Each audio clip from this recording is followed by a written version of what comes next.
الصلاۃ والسلام علیک یا رسول اللہ صلی اللہ علیہ یا محمد صلی اللہ علیہ وسلم۔ ناظرین، جیسا کہ میں نے آپ سے کہا تھا کہ میں اگلے ویڈیو میں قادری سرکار سلطان دکن کی چند ہسٹری پہ نظر ڈالوں گا، تو آج میں اس ویڈیو میں کوشش کروں گا، میرے اوقات تو نہیں کہ ان کی میں شان بیان کروں، میرے اوقات تو نہیں میں ان کی شان بیان کروں۔ یہ انہی کا صدقہ ہے کہ غلام کو انہوں نے چن لیا کہ میں ان کی بات کروں۔ کرم ہے قادری سرکار کا، سلطان دکن کا، جو اس غلام کو، اس حقیر و فقیر کو انہوں نے ایک قابلیت عطا کی کہ میں چند غلاموں کے سامنے ان کی شان بیان کرنے کی کوشش کروں۔ تو میں ان سے یہ امید رکھتے ہوئے کہ وہ میری غلامی کو قبول کریں گے اور اپنے لال کے قدموں میں تا دم مرگ ہمیشہ رکھیں گے۔ کرم ہے ان کا جو غوث پاک علیہ السلام کی نسبت میں انہوں نے ڈال دیا، نہیں تو کہاں مجھ سا یہ نکما اور کہاں سلسلہ یہ قادریہ۔ کرم ہے، سب کرم ہے ان کا۔ تو آئیے اتنا کہتے ہوئے ہم ابھی ہسٹری جاننے کی کوشش کریں گے۔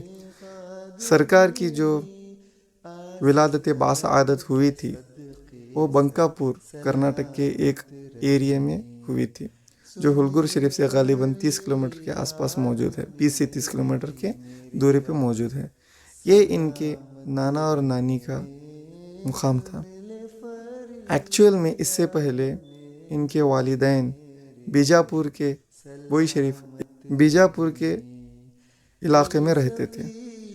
جب وہاں پہ ایک خبر پہنچی کہ ان کے نانا حضور حضرت علاء الدین شاہ قادری رحمۃ اللہ تعالیٰ علیہ وصال فرما گئے، جب یہ خبر بیجاپور کو پہنچی تو قادری سرکار سلطان دکن رحمۃ اللہ علیہ کے والدہ کے دل پر ایک غم طاری ہو گیا کہ ان کے والد گرامی حضرت علاء الدین شاہ قادری رحمۃ اللہ علیہ اس دنیا میں نہ رہے اور منتقل فرما گئے۔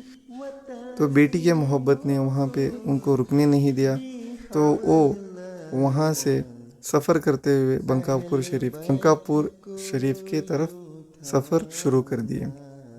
اور اس دوران علیہ کے شکم مبارک میں قادری سرکار سلطان دکن رحمۃ اللہ علیہ ظہور فرما تھے، یعنی کہ سرکار کی ماں صاحبہ رحمۃ اللہ علیہ حاملہ تھے، امید سے تھے۔ تو اس حالت میں جیسا ہی انہوں نے سفر کر کے بنکاپور تک پہنچے تو وہاں پہ غم کے ماحول میں انہوں نے اپنے آپ کو بہت نڈھال محسوس کیا۔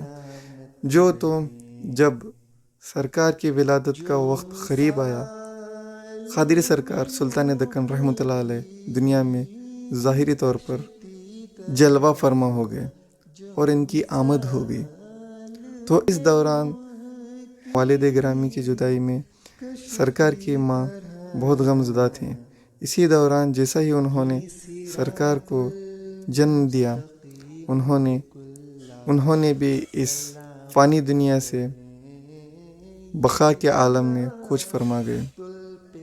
تو اس عالم میں ان کے ساتھ جو ان کے بہن تھے، قادری سرکار سلطان دکن رحمۃ اللہ علیہ کے جو خالہ جان ان کے والدہ کے ساتھ تھے، وہ غم سے نڈھال ہو گئے۔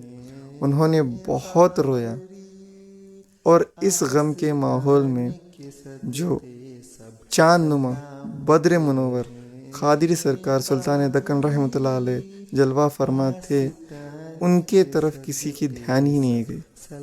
جیسا کہ آپ جانتے ہیں کہ جیسا ہی کوئی بیبی برتھ لے لیے تو کسی دائی کو دے دیا جاتا ہے، تو اس سلطان دکن رحمۃ اللہ علیہ کو اس دائی نے جو گھر کا پچھلا حصہ ہوتا ہے وہاں پہ ان کو لٹا دیا گیا۔ تو وہاں پہ لٹا دینے کے بعد میں ان کے پاس کسی کا بھی دھیان نہیں گیا، سب لوگ غم کے ماحول میں لگ گئے۔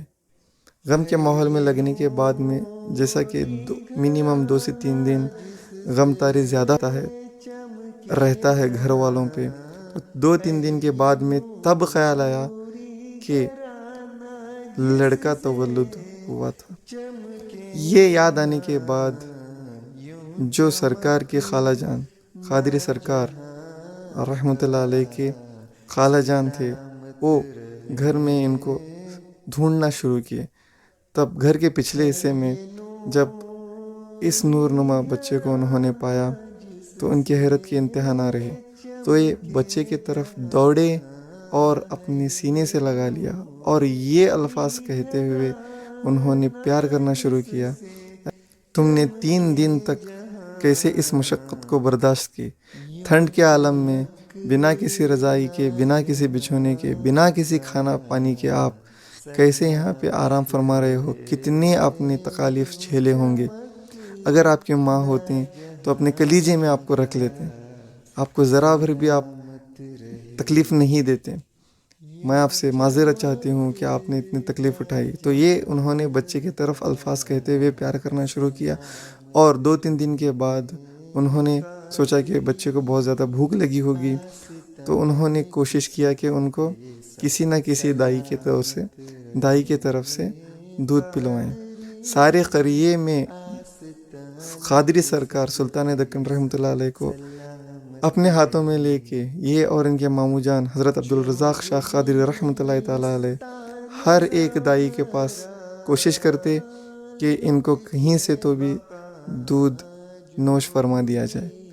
लेकिन ये तो नूर आला नूर थे, इनको ऐसी ग़िज़ा कहाँ रास आती कि कहीं से भी वो अपनी ग़िज़ा को चुन लें।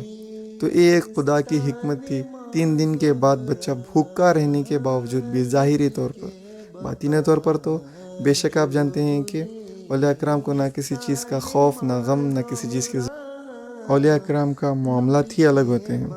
इनको ग़िज़ा कैसे अता होती है ये बस वही जान सकते हैं जो राज़ हकीकत, मारिफत और तरीक़त के आलिम होते हैं। खैर, मौज़ू पे अगर मैं वापस आऊँ तो जो तो करके सारे गांव और आसपास के क़रियों में किसी दाई की तलाश की कि बच्चे को कहीं से दूध नोश फरमा दिया जाए, तो एक हद हो गई। तो हज़रत अब्दुल रज़ाक़ शाह क़ादरी रहमतुल्लाह अलैह ने अल्लाह सुब्हानहू तआला से गिरिया गुजारी करते हुए बच्चे को अपने सीने से लगा लिया कि ये बच्चा किसी का दूध क्यों नहीं कबूल फरमाता। तो रब सुब्हानहू तआला के हुज़ूर हज़रत अब्दुल रज़ाक़ शाह क़ादरी रहमतुल्लाह अलैह ने फ़रियाद, मन्नत व समाजात, अपनी निदा देना शुरू कर दिए, जो कि ये भी अहले बैत से निस्बत रखते थे, तो इनकी दुआओं में भी वो बरकत होती थी।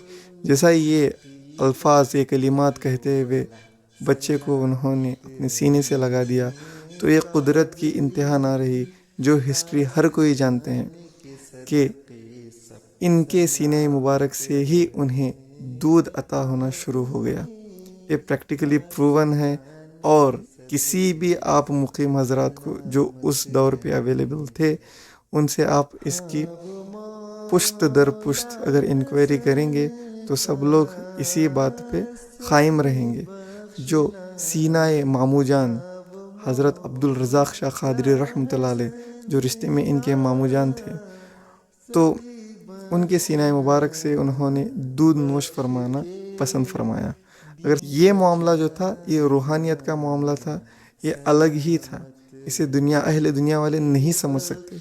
ये वही समझ सकते हैं जो अहले बैत औलिया कराम से इश्क़ व मोहब्बत रखते हैं। तो जब सरकार ने, क़ादरी सरकार सुल्तान दक्कन रहमतुल्लाह अलैह ने अपनी ग़िज़ा एक मर्द वली के सीना मुबारक से चुन ली, तो यही सिलसिला जारी व सारी रहा।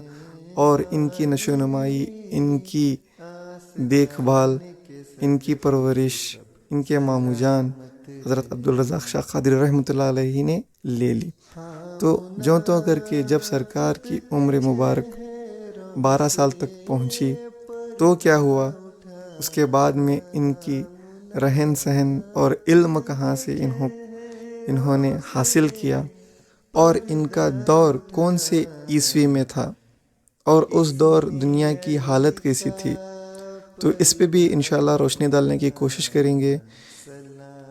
तो ये सारी इन्फॉर्मेशन इंशाल्लाह मैं आपको अगले नशिस्त में देने की कोशिश करूँगा, ताकि आप बने रहें और आपके भी दिल के अंदर इश्क़ औलिया में उजागर अता हो।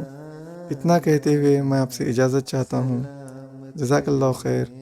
अस्सलामु अलैकुम व रहमतुल्लाहि व बरकातुहू।